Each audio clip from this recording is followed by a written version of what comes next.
നമ്മൾ സാധാരണഗതിയിൽ ഫുട്ബോളിൻ്റെ സമയത്ത് നടക്കുന്ന ഡിസ്കഷൻസിലൊക്കെ ആര് ജയിക്കും, അതായത് ഒരു ഫുട്ബോൾ പണ്ഡിറ്റിനോട് ചോദിക്കുക ഇപ്പോഴത്തെ കപ്പ് ആർക്ക് കിട്ടും, അല്ലെങ്കിൽ ആരൊക്കെയാണ് സാധ്യതയാ ഫൈനലിസ്റ്റുകൾ, സെമി ഫൈനലിസ്റ്റുകൾ എന്നൊക്കെ ചോദിക്കുന്ന ചോദ്യങ്ങൾ. പക്ഷെ നമുക്ക് വരുന്ന ട്രോക്കോപ്പിലേക്ക് വരുന്ന ചോദ്യങ്ങളൊക്കെ തന്നെ അതിൽ പൊളിറ്റിക്സും ഇക്കണോമിക്സും ഫിലോസഫിയൊക്കെ ഡിസ്കസ് ചെയ്യുന്ന വലിയ ചോദ്യങ്ങളാണ് വരുന്നത്. അതിൽ നിന്നാണ് നമ്മൾ ഈ 6-7 ചോദ്യങ്ങൾ സെലക്ട് ചെയ്യുന്നത്. ഇപ്പം എന്താണ് അതിൻ്റെ ഫ്ലാഗിൻ്റെ നിറത്തിൻ്റെ അല്ലെങ്കിൽ ജേഴ്സിയുടെ നിറത്തിൻ്റെ അല്ലെങ്കിൽ കളിക്കാരെ സെലക്ട് ചെയ്യുന്നതിൻ്റെ 48 ടീം ഫോർമാറ്റിൻ്റെ ഒക്കെ പൊളിറ്റിക്സ് ഡിസ്കസ് ചെയ്യുന്ന രീതിയിലുള്ള ചില ചോദ്യങ്ങളാണ് ഇപ്രാവശ്യം നമ്മൾ സെലക്ട് ചെയ്തിട്ടുള്ളത്. നമുക്ക് ജേഴ്സികളിൽ നിന്ന് തന്നെ തുടങ്ങാം. ഹൃഷികേഷ് കെ ആണ് ഈ ചോദ്യം ചോദിച്ചിരിക്കുന്നത്. സ്പോൺസർഷിപ്പും മറ്റ് ബഹളങ്ങളും ഇല്ലാത്തതുകൊണ്ടാണോ എന്നറിയില്ല, ദേശീയ ടീമുകളുടെ ജേഴ്സികൾക്ക് ഒരു ഭംഗി കൂടുതലുള്ളതുപോലെ എപ്പോഴും തോന്നിയിട്ടുണ്ട്.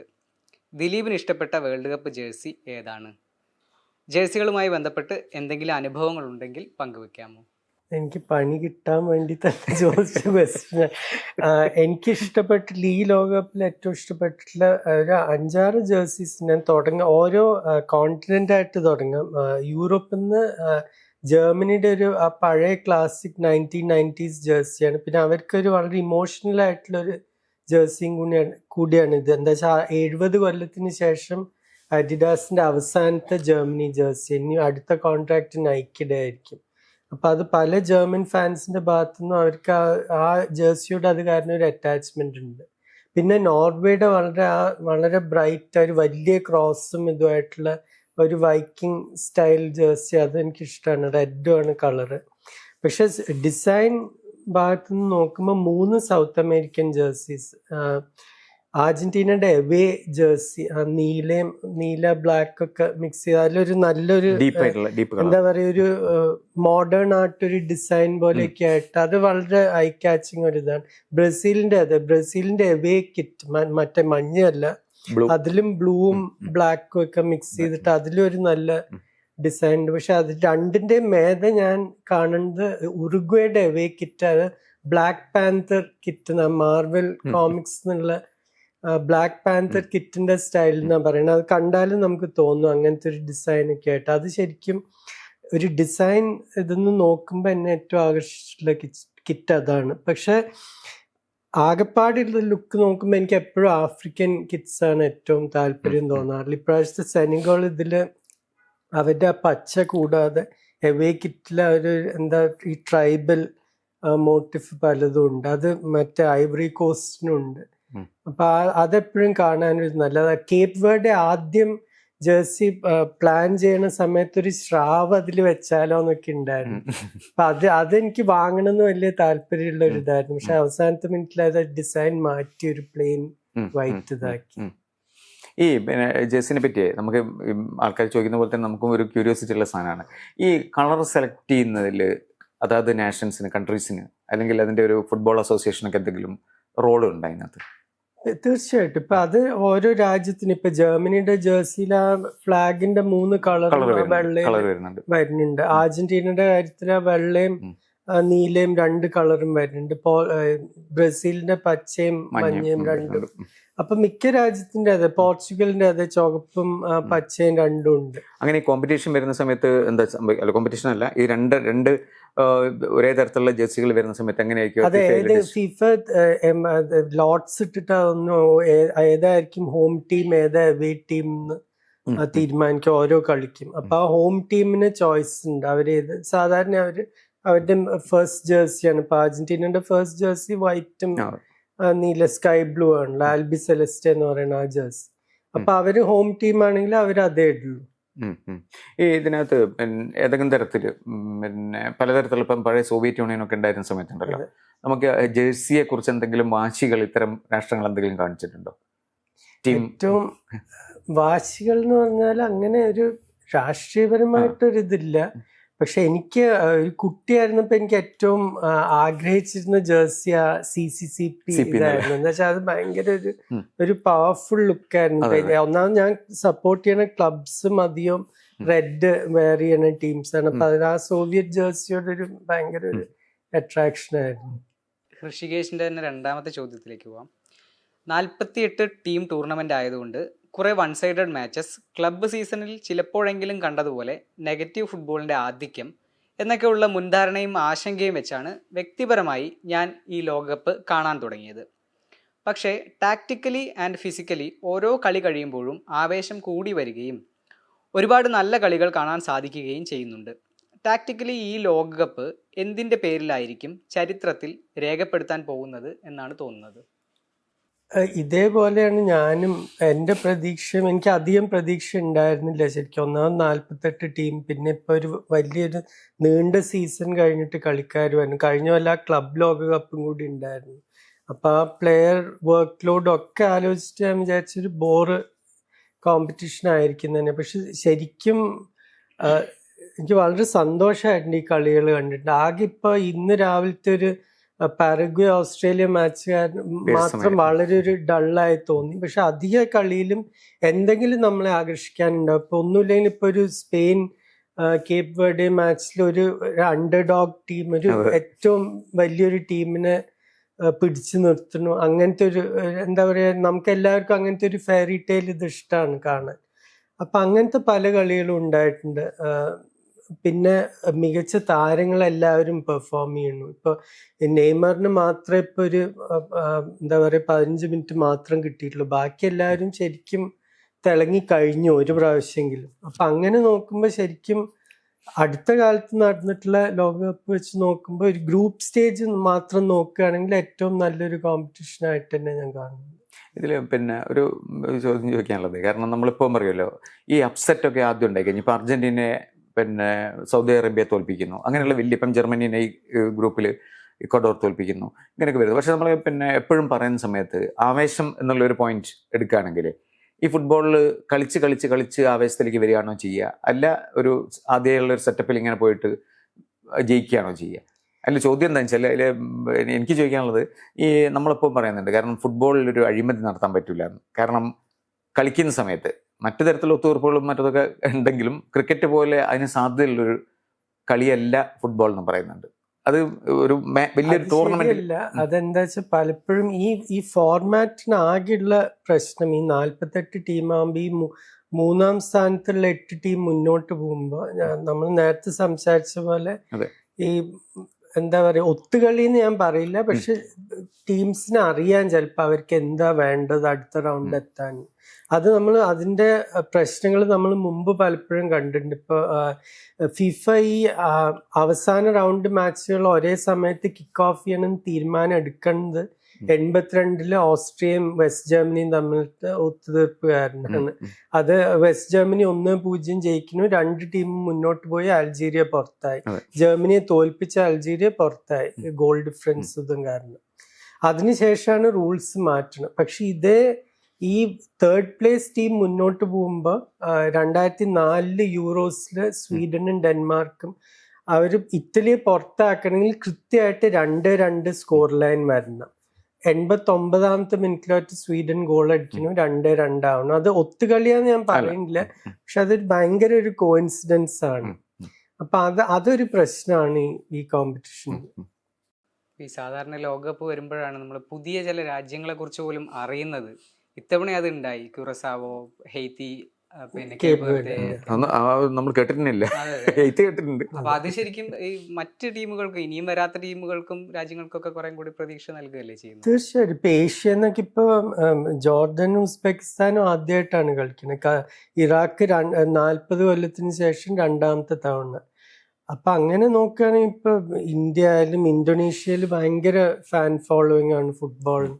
ഈ രാജ്യങ്ങളിലൊക്കെ അവര് കുറേയും കൂടി ഒന്ന് സീരിയസ് ആയിട്ട് എടുക്കാൻ നോക്കും. ഇന്ത്യയുടെ കാര്യം ഞാൻ പറയുന്നില്ല. ഇന്തോനേഷ്യയിലൊക്കെ തീർച്ചയായിട്ടും അവരിപ്പൊ തന്നെ ഗവൺമെന്റ് രാജ നാംഗുലാൻ എന്ന് പറഞ്ഞിട്ട് ഒരു കാലത്ത് ബെൽജിയമിന്റെ ഏറ്റവും മികച്ച മിഡ്ഫീൽഡർ ആയിരുന്നു. നാംഗുലാൻ വരെ അവിടെ ഇന്തോനേഷ്യയിൽ പോയി ക്ലബ് ഫുട്ബോൾ കളിച്ചു. എന്ന് വെച്ചാൽ കുടുംബ കണക്ഷൻ ഉണ്ട്. അടുത്ത ചോദ്യം ബിൻഷദ് കേട്ടിയുടെ കുറച്ച് വിശദമായൊരു ചോദ്യമാണ്. ദേശീയ ടീമുകളുടെ പല പരിശീലകരും മികച്ച ക്ലബ് ഫോം ഉള്ള താരങ്ങളിൽ നിന്ന് ശക്തമായ മത്സരമുണ്ടായിട്ടും ചില കളിക്കാരെ സ്ഥിരമായി തിരഞ്ഞെടുക്കുന്നതായി പല ആരാധകരും കരുതുന്നു. ഉദാഹരണത്തിന് സ്പെയിൻ പലപ്പോഴും ഡേവിഡ് റായയ്ക്ക് പകരം ഉനായ് സിമോണെ തിരഞ്ഞെടുക്കുന്നു. അതുപോലെ പോർച്ചുഗൽ സ്ഥിരമായി ബെർണാഡോ സിൽവയെയോ പെഡ്രോ നെറ്റോയെയോ കളിപ്പിക്കുമ്പോൾ മികച്ച ക്ലബ് പ്രകടനങ്ങളും വ്യത്യസ്ത കഴിവുകളുമുള്ള ട്രിങ്കാവോ, ജാവോ ഫെലിക്സ് എന്നിവർക്ക് കുറച്ച് അവസരങ്ങളാണ് ലഭിക്കുന്നത്. ജർമ്മനിയിലും മികച്ച ഫോമുള്ള ഡെന്നിസ് ഉണ്ടാവിന് പകരം കൈ ഹെവർട്സ് പലപ്പോഴും ആദ്യ 11-ൽ ഇടം നേടുന്നു. ഇത്തരം തീരുമാനങ്ങൾ പ്രധാനമായും തന്ത്രപരമായ കാരണങ്ങളാലാണോ? അതായത് പരിശീലകർ പരിശീലനത്തിലും ടീമിൻ്റെ സന്തുലിതാവസ്ഥയിലും കാണുന്ന പ്രത്യേക ഗുണങ്ങളാലാണോ? അല്ലെങ്കിൽ പ്രശസ്തി, സീനിയോറിറ്റി, ഡ്രസ്സിംഗ് റൂം രാഷ്ട്രീയം, സ്ഥാപിത താരങ്ങളോടുള്ള വിശ്വസ്തത തുടങ്ങിയ ഘടകങ്ങളും ഇതിൽ സ്വാധീനം ചെലുത്തുന്നുണ്ടോ? പ്രിയപ്പെട്ട താരങ്ങളിലുള്ള അമിത വിശ്വാസം ലോകകപ്പ് പോലുള്ള വലിയ ടൂർണമെൻറ്റുകളിൽ പ്രതിഭാശാലികളുള്ള ഒരു ടീമിൻ്റെ വിജയ സാധ്യത കുറയ്ക്കുമോ? വിശ്വസ്തതയാണ് ഇതിൽ ഏറ്റവും പ്രധാനം. ഒരു കോച്ച് എന്ന് പറയുമ്പോൾ, നാഷണൽ ടീം കോച്ച് എന്ന് പറയുമ്പോൾ വളരെ കുറച്ച് സമയം കളിക്കാരുടെ കൂടെ കിട്ടുന്നു. പണ്ടത്തെ പോലെ 5-6 ആഴ്ചയൊന്നും കിട്ടില്ല പ്രിപ്പയർ ചെയ്യാൻ. അപ്പോൾ നമുക്ക് അറിയണ കളിക്കാരെ നമ്മൾ അധികം വിശ്വസിക്കുന്നു. അത് മനുഷ്യൻ്റെ നേച്ചർ അതാണ് ശരിക്കും. പിന്നെ തന്ത്രപരമായിട്ട് ഫുട്ബോൾ ടാക്ടിക്സ് എന്ന് പറഞ്ഞാൽ എപ്പോഴും, ഇപ്പം ഞാൻ ഒരു ഉദാഹരണം പറയാം. ഇന്നലെ ഞാൻ എൻ്റെ ബ്രസീലിൽ വർക്ക് ചെയ്യുന്ന ഒരു ഫ്രണ്ടിനോട് സംസാരിച്ചു, ഈ നെയ്മറിൻ്റെ കാര്യം അറിയാൻ വേണ്ടി. അപ്പം അവൻ എന്നോട് പറഞ്ഞു, ആൻസ്ലോട്ടി ജോലിയിൽ വരുന്നത് എപ്പോഴാണ്, അതിന് മുമ്പത്തെ കളിയിൽ 4-1 ബ്രസീൽ ബ്യൂണസ് ആയർസിൽ മോണിമെന്റൽ സ്റ്റേഡിയത്തിൽ പോയി തോറ്റ് നാറി ശരിക്കും. അത് ഏറ്റവും എംബാരസിങ് ഒരു റിസൾട്ടാണ് ബ്രസീലിയൻ ഫുട്ബോൾ ചരിത്രത്തിൽ. അത് കഴിഞ്ഞിട്ടാണ് ആൻസ്ലോട്ടി വരുന്നത്. അപ്പം ആൻസ്ലോട്ടി വന്നപ്പോൾ ഇങ്ങനെ ഇവർ കുറച്ച് പത്രപ്രവർത്തകർ അവിടെ ഉണ്ടായിരുന്നു ആദ്യത്തെ പ്രസ് കോൺഫറൻസിന്. ഇവരോട് പറഞ്ഞ 2 കാര്യങ്ങൾ. ഒന്ന്, വളരെ മികച്ച കളിക്കാരാണ്, പക്ഷെ ഒരു സ്ട്രക്ചർ ഇല്ല, ഒരു ഐഡൻറ്റിറ്റി ഇല്ല. രണ്ടാമത് പറഞ്ഞത്, എനിക്ക് ഐഡൻറ്റിറ്റി വേണ്ട. ഐഡൻറ്റിറ്റി അധികമുള്ള ഒരു ടീമാകുമ്പോൾ ബാക്കിയുള്ളവർക്ക് നമ്മളെങ്ങനെ കളിക്കണം എന്നറിയാം. അപ്പം ഇപ്പോഴത്തെ ബ്രസീൽ ടീം ഇപ്പം കഴിഞ്ഞ 2 കളികൾ നോക്കിക്കഴിഞ്ഞാൽ ഹൈറ്റി ആയിട്ട് 3-0, സ്കോട്ട്ലൻഡ് ആയിട്ട് 3-0. ആൻസ്ലോട്ട് ആദ്യത്തെ ആശയം വന്നപ്പോൾ ഒരു 4-2-4 കളിക്കാനായിരുന്നു, 2 ഡിഫൻസീവ് മിഡ്ഫീൽഡേഴ്സിനെ വെച്ചിട്ട്.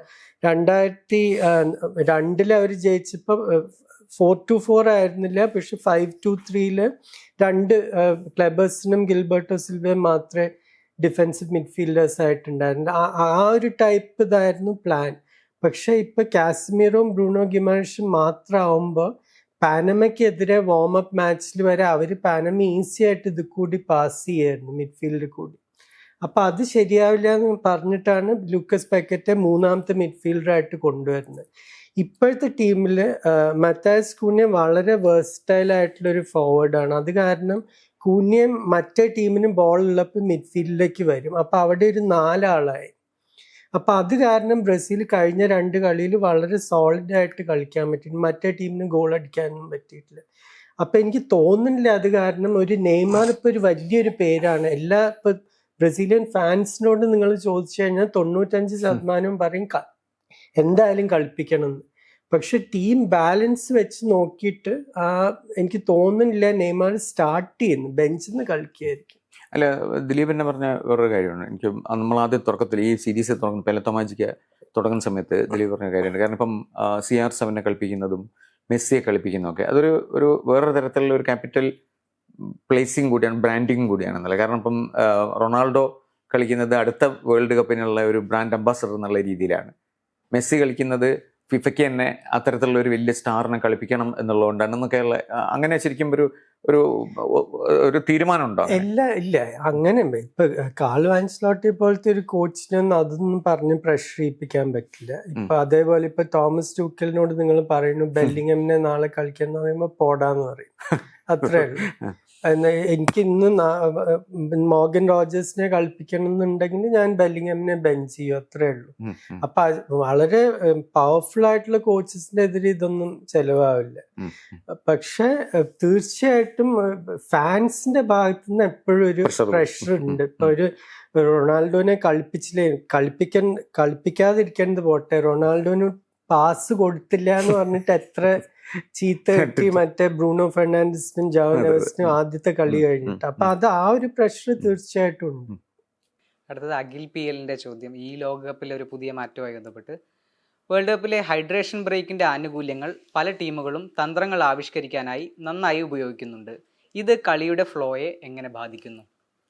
ഫ്ലോ ഭയങ്കരമായിട്ട് ബാധിക്കുന്നുണ്ട്. എന്താ വെച്ചാൽ ഇപ്പോൾ 2-3 കളിയിലായി ഞാൻ കാണുന്നു, ഇപ്പോൾ ഒരു 20ാമത്തെ മിനിറ്റിലൊക്കെ ഒരു പരിക്ക് പറ്റും. ഇപ്പോൾ ഒരു ഹെഡ് ഇഞ്ചുറി അല്ലെങ്കിൽ ഒരു കളിക്കാരനെ ഫൗൾ ചെയ്ത് കുറച്ച് നേരം ട്രീറ്റ്മെൻറ്റ് ആവശ്യമുണ്ട്. അത് കഴിഞ്ഞ് കളി തുടങ്ങി, ആദ്യം 1 മിനിറ്റ് കഴിഞ്ഞിട്ട് ബോള് കോർണർ കിക്കിനോ ത്രോനോ പോകുമ്പോൾ ആദ്യം ഹൈഡ്രേഷൻ ബ്രേക്ക് എന്ന് പറഞ്ഞ് നിർത്തുന്നു. ഇത് കളിക്കാരുടെ ആരോഗ്യത്തിനും പ്രശ്നമാണ്. അവർക്ക് മസിൽ സ്ട്രെയിനും ഇതൊക്കെ വരാൻ സാധ്യത കൂടും. പിന്നെ ആ കളിയുടെ മൊമെൻറ്റം ആകെപ്പാടെ മാറും. ഇപ്പോൾ ഒരു ടീം ചിലപ്പോൾ അപ്പം അറ്റാക്ക് ചെയ്യണ സമയമായിരിക്കും, ആ ത്രോ പോയിട്ടുണ്ടാവുക ചിലപ്പോൾ മറ്റൊരു കോർണർ ഫ്ലാഗിന് അടുത്തായിരിക്കും. പക്ഷെ 3 മിനിറ്റ് കഴിഞ്ഞിട്ടാണ് പിന്നെ കളി തുടങ്ങേണ്ടത്. അപ്പം അവരുടെ ഫ്ലോ ആകെപ്പാടെ പോയി. പക്ഷെ ഇത് ഈ കാലാവസ്ഥയും മറ്റു കാര്യങ്ങളൊക്കെ കാലാവസ്ഥ ഞാൻ ഫിഫ അധികം കുറ്റം പറയില്ല. എന്താ വെച്ചാൽ അവരുടെ വാദം എന്താന്ന് പറഞ്ഞാൽ, ഇതിപ്പോൾ 2014 ശേഷം 32 ഡിഗ്രിയുടെ മേലെ ചൂടായി കഴിഞ്ഞാൽ ഹൈഡ്രേഷൻ ബ്രേക്ക് വേണം എന്നാണ്. അതൊരു ഹെൽത്ത് ആൻഡ് സേഫ്റ്റി ഒരു കൺസേൺ ആണ്, അതിലൊരു തെറ്റുമില്ല. ഇവിടെ പക്ഷെ 19 ഡിഗ്രി ഉള്ളപ്പോൾ ഭയങ്കരമായിട്ട് മഴ പെയ്യുമ്പോൾ കൊളംബിയയുടെ മാച്ചിലൊക്കെ ഹൈഡ്രേഷൻ ബ്രേക്കാണ്. അത് ഒരു ആവശ്യമില്ല. അപ്പം മഴയും തണുപ്പും ഒക്കെ കൂടി ഉള്ളപ്പോൾ എന്ത് ഹൈഡ്രേഷനാണ് നമുക്ക് ആവശ്യം? പക്ഷെ ഫിഫയുടെ വാദം എന്താന്ന് പറഞ്ഞാൽ, ഇപ്പോൾ ഞങ്ങൾ ഒരു മാച്ചിന് മാത്രം ഇത് കൊടുത്താൽ മറ്റേ കോച്ച് ചോദിക്കും, ഇവന് അവൻ്റെ ടീം അഡ്ജസ്റ്റ് ചെയ്യാൻ സമയം കൊടുത്തു, നിങ്ങൾ എനിക്കത് തരുന്നില്ല. അപ്പം അത് എല്ലാവർക്കും ഒരു ലെവൽ പ്ലേയിങ് ഫീൽഡ് ആവാൻ വേണ്ടി എല്ലാ മാച്ചിലും ഇത് വേണമെന്ന് തീരുമാനിക്കുക. അധികം ബ്രേക്കും ടൈം ഔട്ടും ഒക്കെ വന്നൊരു കളി ബോറാവും. ഒരു ഉദാഹരണത്തിന് ഇപ്പോൾ അമേരിക്കൻ ഫുട്ബോൾ NFL എന്ന് പറയുന്നത് ശരിക്കും പ്ലേയിങ് ടൈം 1 മണിക്കൂറേ ഉള്ളൂ, 15 മിനിറ്റിന് 4 ക്വാർട്ടർ. പക്ഷെ സാധാരണ ഈ ആഡ് ബ്രേക്സും ടൈം ഔട്ടും ഇതൊക്കെ കൂടി ഒരു കളി 3-3.5 മണിക്കൂർ എടുക്കും. അത് കാണുന്നവർക്ക് ശരിക്കും നിങ്ങൾ ആകെ കാണുന്ന ആക്ഷൻ 1 മണിക്കൂർ, ബാക്കി 2.5 മണിക്കൂർ നിങ്ങൾ ബഡ്വൈസറും മറ്റേ ഫോർഡ് ഫോക്കസും ഇതൊക്കെയാണ് കാണുന്നത്.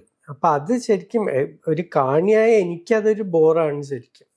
ഈ ക്രിക്കറ്റിലൊക്കെ ശരിക്കും പറഞ്ഞു കഴിഞ്ഞാൽ നേരത്തെ പോലെ തന്നെ ഇപ്പൊ ടെസ്റ്റിലാണെങ്കിൽ മറ്റേ ലഞ്ച് ക്രമീകരിക്കുന്നതും അങ്ങനെയുള്ള സാധനങ്ങളൊക്കെ ഉണ്ട്. നീണ്ട ഒരു കളിക്ക് ഒരു വലിയ ഒരു സ്പോർട്ടിംഗ് ഇപ്പൊ ഓവേഴ്സ് തമ്മിലുള്ള ബ്രേക്കിന് അതിന് കൃത്യമായ കാരണം ഉണ്ട്. എന്താ വെച്ചാൽ കളിക്കാർക്ക് സൈഡ് മാറണം, അതനുസരിച്ച് ഫീൽഡ് സെറ്റ് ചെയ്യുമ്പോഴേക്കും ആഡ് ബ്രേക്ക് കഴിഞ്ഞ് കളി തുടങ്ങി. പക്ഷെ ഇതല്ല, ഇത് ടൈം ഔട്ട് തന്നെ 3 ടൈം ഔട്ടാണ് ഒരു ഹാഫിൽ കൊടുക്കേണ്ടത്. അതിന്റെ സമയത്ത് കുറെ ആഡിലേക്ക് പോവും, പിന്നെ ഹാഫ് ടൈം വേറെ ഷോ അത് പറഞ്ഞ് കളി ആകെ 1 മണിക്കൂറേ ഉള്ളൂ. അടുത്ത ന്യൂസിലൻഡ് ഫുട്ബോളിനെ കുറിച്ച് സഫീറിന്റെ ചോദ്യമാണ്. When I was a child, I learned that New Zealand was the only unbeaten team at the 2010 FIFA World Cup. That fact made me curious about the team, and I started following them more closely. I also remember how close they came to qualifying for the 2022 Qatar World Cup. In the intercontinental playoff against Costa Rica, New Zealand dominated large parts of the match but eventually lost. Would joining the AFC benefit New Zealand in the same way it benefited Australia? In your opinion, would a move to the AFC be the right long-term decision for New Zealand football, or is remaining Oceania now the better option? അല്ല, 2 വശം ഉണ്ടായിരുന്നു. ഓഷ്യാനിയയിൽ നിന്നാൽ അവർക്ക് എല്ലാ തവണയും qualify ചെയ്യാൻ പറ്റും. ഒരു സ്ലോട്ട് ആണെങ്കിൽ അത് ന്യൂസിലൻഡിന് തന്നെ കിട്ടുള്ളൂ. പിന്നെ ഏഷ്യയിലേക്ക് വരണം എന്ന് പറഞ്ഞു കഴിഞ്ഞാൽ ഏഷ്യൻ രാജ്യങ്ങളുടെ ഭാഗത്തുനിന്ന് വലിയ വിമർശനം ഉണ്ടാവും. എന്ന് വെച്ചാൽ അവർക്കൊരു സ്പോട്ട് ചിലപ്പോൾ പോയി എന്ന് വരും. അത് ചിലപ്പോൾ ജപ്പാൻ്റെയോ ഇറാൻ്റെയോ കൊറിയയുടെയോ ആയിരിക്കില്ല. പക്ഷെ ഇപ്പോൾ ഒരു ഉസ്ബെക്കിസ്ഥാനോ ജോർദനോ ഇറാഖിനോ നല്ല കോമ്പറ്റീഷൻ ആവും ന്യൂസിലൻഡ് പറഞ്ഞു. അപ്പോൾ AFCയുടെ ഭാഗത്തുനിന്ന് വലിയ എതിർപ്പുണ്ടാവും ചിലപ്പോൾ. അവസാനത്തെ ചോദ്യം. പുതിയ കാലഘട്ടത്തിൽ ഒരു സിസ്റ്റത്തിൽ ഫുട്ബോൾ കളിക്കുന്ന വിങ്ങർമാർക്ക് പ്രായം 30ലേക്ക് കടക്കുമ്പോൾ വേഗത നഷ്ടമാകുന്നതായി കാണാം. ഹൈ പ്രസ്സിംഗ്, സ്പ്രിൻറ്റുകൾ, ട്രാൻസിഷനുകൾ വളരെ കൂടുതലാണ് നിലവിൽ. ഇതുമൂലം ധാരാളം പരിക്കുകളും സംഭവിക്കുന്നു. കരിയർ കൂടുതൽ മുന്നോട്ട് പോകണമെങ്കിൽ 30 വയസ്സിൽ അവർ ചെയ്യേണ്ട മാറ്റങ്ങൾ എന്തെല്ലാമാണ്? എംബാപ്പെ നിലവിൽ റയലിൽ കളിക്കുന്ന സെൻട്രൽ ഫോർവേഡ് പൊസിഷനിൽ തന്നെ കരിയർ കൂടുതൽ നീട്ടിക്കൊണ്ടുപോയേക്കാം. എന്നാൽ വിനി ജൂനിയർ, യമാൽ തുടങ്ങിയവർക്ക് ഒരു ലോങ് കരിയർ ലഭിക്കാൻ ഇടയുണ്ടോ? അത് അവരെങ്ങനെ അവരുടെ കോച്ചസ്, ക്ലബ് കോച്ചസ് അവരെങ്ങനെ മാനേജ് ചെയ്യുന്ന അനുസരിച്ചിരിക്കും. ഇപ്പോൾ ഒരു എൻ്റെ മനസ്സിൽ ആദ്യം വരുന്ന ഉദാഹരണം മുഹമ്മദ് സാലയുടെ. ഇപ്പോൾ ആദ്യത്തെ ക്ലോപ്പ് ടീംസിൽ സാല ലിവർപൂളിൽ വരുന്ന 2017-ലാണ്. 2017 തൊട്ട് ഒരു 24 വരെ ടീം പ്രസ് ചെയ്യുമ്പോൾ സാലേം പ്രസ് ചെയ്യും. അത് നിർബന്ധമായിരുന്നു എല്ലാ കളിക്കാർക്കും, അത് ഒരുമിച്ച് പ്രസ് ചെയ്യണം എന്നുള്ള. ഞാൻ മുമ്പ് പറഞ്ഞിട്ടുള്ള പോലെ ഇങ്ങനെ കൈ വിരലിങ്ങനെ പോണ പോലെ ഒരുമിച്ച് പ്രസ് ചെയ്താലേ അതിന് ഇഫക്റ്റ് ഉള്ളൂ. അപ്പൊ അതില് സാലേം സാദിയോ മാനെ എല്ലാവരും പ്രസ് ചെയ്യണം എന്ന് തന്നെയായിരുന്നു. പക്ഷെ ആർണെ സ്ലോട്ട് കോച്ചായി വന്നപ്പോൾ ആദ്യത്തെ സീസൺ പറഞ്ഞു, സാലയോട് പറഞ്ഞു, നീ അവിടെ വിങ്ങിൽ നിന്നാൽ മതി, അധികം ഒന്നും ഓടണ്ട, ആ എനർജി മുഴുവൻ ഗോൾ അടിക്കാൻ ഉപയോഗിക്കുക. ആ സീസൺ സാലയ്ക്ക് 28 ഗോളും 19 അസിസ്റ്റും കിട്ടി. ലിവർപൂൾ ചാമ്പ്യൻസ് ആവുകയും ചെയ്തു. അപ്പൊ ഒരു പ്രായമായി കഴിഞ്ഞാൽ, പ്രത്യേകിച്ച് ഇപ്പൊ ഒരു 30 വയസ്സൊക്കെ ചോദ്യത്തിൽ പറഞ്ഞ പോലെ ഒരു 30 വയസ്സൊക്കെ കഴിഞ്ഞാൽ തീരെ പ്രസ് ചെയ്യണ്ടെന്ന് ഞാൻ പറയില്ല. പക്ഷെ ആ കോച്ചസ് തന്നെ തീരുമാനിക്കും, ചിലപ്പോൾ ഇവന്റെ മാക്സിമം ഔട്ട്പുട്ട് നമുക്ക് കിട്ടണമെങ്കിൽ ആ പ്രസ്സിങ് കുറച്ചിട്ട് ആ അറ്റാക്കിംഗ് തേർഡിൽ വേണമെങ്കിൽ പ്രസ് ചെയ്തോട്ടെ, ഇപ്പുറത്ത് ബാക്കിലേക്കൊന്നും വന്ന് ട്രാക്ക് ചെയ്യേണ്ട ആവശ്യമില്ല. ഇപ്പൊ മെസ്സി അങ്ങനെയാണ് കളിക്കുന്നത്. മെസ്സിയോട് ആരും റൈറ്റ് ബാക്കിനെ സപ്പോർട്ട് ചെയ്യാൻ ഇവിടെ വരണമെന്നൊന്നും ആരും പറയുന്നില്ല. ഏഷ്യയിലെയും നോർത്ത് സെൻട്രൽ ആഫ്രിക്കയിലെയും മികച്ച കളിക്കാർ ഇന്ന് യൂറോപ്പിലെ ടോപ്പ് ക്ലബ്ബുകൾക്ക് വേണ്ടിയാണ് കളിക്കുന്നത്, ചില ഓസ്ട്രേലിയൻ ന്യൂസിലൻഡ് കളിക്കാർ പോലും. അതിനാൽ കളിക്കാർ യൂറോപ്യൻ നിലവാരത്തിൽ കളിക്കുന്നു. ലോകകപ്പിൽ ടീമുകൾ തമ്മിൽ കൂടുതൽ ശക്തമായ മത്സരങ്ങളും നടക്കുന്നുണ്ട്. ലോക ഫുട്ബോളിൻ്റെ ഭാവി യൂറോപ്പിലും ലാറ്റിൻ അമേരിക്കയിലുമായി ഒതുങ്ങി നിൽക്കുകയാണെന്ന് തോന്നുന്നുണ്ടോ? ഒരു ഏഷ്യൻ രാജ്യമോ ആഫ്രിക്കൻ രാജ്യമോ ലോകകപ്പ് നേടുന്നത് സമീപ ഭാവിയിൽ സാധ്യമാണോ? ഇപ്പൊ മൊറോക്കോ നെതർലൻഡ്സ് അനുസരിച്ചിട്ട്, പക്ഷെ മൊറോക്കോ എനിക്ക് ജയിക്കുന്ന പ്രതീക്ഷ ഒന്നുമില്ല. ഈ ലീഗിന്റെ ഒരു നല്ല ചോദ്യമാണ്. ഇപ്പൊ എല്ലാ നല്ല കളിക്കാരും ഇപ്പൊ ലാറ്റിൻ അമേരിക്കയിൽ തന്നെ ലീഗ്സ് ഇപ്പൊ ഏകദേശം ഒരു B ക്ലാസ് ലീഗായി മാറിയിട്ടുണ്ട്. ബ്രസീലിലത്തെ ടീംസിന് മാത്രം 4-5 ടീമിന് കുറച്ച് പൈസ ഉണ്ട് വലിയ കളിക്കാരെ വാങ്ങാൻ. ബാക്കി ഇപ്പൊ അർജന്റീനയിലൊക്കെ എല്ലാവരും വിൽക്കണ ക്ലബ്ബായി മാറിയിട്ടുണ്ട്. ഇപ്പൊ ബോക്ക ജൂനിയേഴ്സ് ആയാലും റിവർ പ്ലേറ്റ് ആയാലും അവർക്ക് 17-18 വയസ്സായ താരങ്ങളെ യൂറോപ്പിലേക്ക് വിൽക്കുകയാണ്. ഇപ്പൊ റയൽ മെഡ്രിഡിനായാലും മാഞ്ചസ്റ്റർ സിറ്റിക്കായാലും. അപ്പൊ അങ്ങനത്തെ ഒരു മോഡൽ, ആ മോഡലും ശരിയല്ല ശരിക്കും. ഇപ്പൊ തീർച്ചയായിട്ടും എല്ലാ കളിക്കാരന്റെ ആഗ്രഹം ഒരു റയൽ മെഡ്രിഡിനോ ബാഴ്സലോണയ്ക്കോ കളിക്കാനായിരിക്കും, അവരെവിടെ ആയാലും. പക്ഷെ നിങ്ങളുടെ ലോക്കൽ ലീഗ്സ് നശിച്ചു പോയാൽ ആ ഒരു പാത്വേ തന്നെ ഇല്ലാതെയാവും. ഇപ്പൊ ആഫ്രിക്കയിലൊക്കെ ഒരു വലിയൊരു പ്രശ്നമാണ്. പല ആഫ്രിക്കൻ രാജ്യങ്ങളിലും ക്ലബുകൾക്ക് പൈസ ഇല്ലാത്ത പേരുകേട്ട ക്ലബുകൾ, ഇപ്പൊ ഗാനയില് ഹാർട്സ് വോക്ക് ഉണ്ട്, ഈജിപ്തിൽ അൽ അഹ്ലി സാമിലൊക്കെ, അങ്ങനത്തെ ട്യൂണീസിയയില് മൊറോക്കോയില് രാജ കാസബ്ലാങ്ക, അങ്ങനത്തെ പല വലിയ ക്ലബുകളുണ്ട്. പക്ഷെ ഇവരൊക്കെ ഒരു സെല്ലിംഗ് മോഡൽ മാത്രമായി കഴിഞ്ഞാൽ അത് ഫുട്ബോളിന് നല്ലതല്ല. ഓരോ ലോകകപ്പ് വരുമ്പോഴും നമ്മളൊരു പുതിയ രാജ്യം ലോകകപ്പ് നേടുന്നതിനെ കുറിച്ച് ആലോചിക്കുമല്ലോ. അപ്പോൾ സ്പെയിനാണ് തോന്നുന്നു കഴിഞ്ഞ കുറച്ച് മുമ്പ് നേടിയത് തോന്നുന്നു. അതെ, യൂറോപ്പിൽ നിന്ന് ഇപ്പോൾ പോർച്ചുഗൽ ഉണ്ട്. അതല്ലാത്തൊരു ടീം സാധ്യമാണോ എന്നുള്ളതിന് ഇത്തവണ ബുദ്ധിമുട്ടായിരിക്കും. ഇപ്പൊ സൗത്ത് അമേരിക്കൻ ജയിക്കാത്ത ടീംസ് ആരുള്ള കൊളംബിയ ഉണ്ട്, എക്വഡോർ ഉണ്ട്. അവർക്കൊക്കെ ബുദ്ധിമുട്ടാണ്. ഒരു ക്വാർട്ടറൊക്കെ എത്താൻ ഉള്ള കഴിവുണ്ട് ഇപ്പൊ കൊളംബിയക്ക്. എക്വഡോറിനും ചിലപ്പോൾ അവര് അത്രയും നന്നായി ഡിഫെൻഡ് ചെയ്ത് എത്തിക്കൂടായില്ല. പക്ഷെ ജയിക്കാൻ ബുദ്ധിമുട്ടാണ്.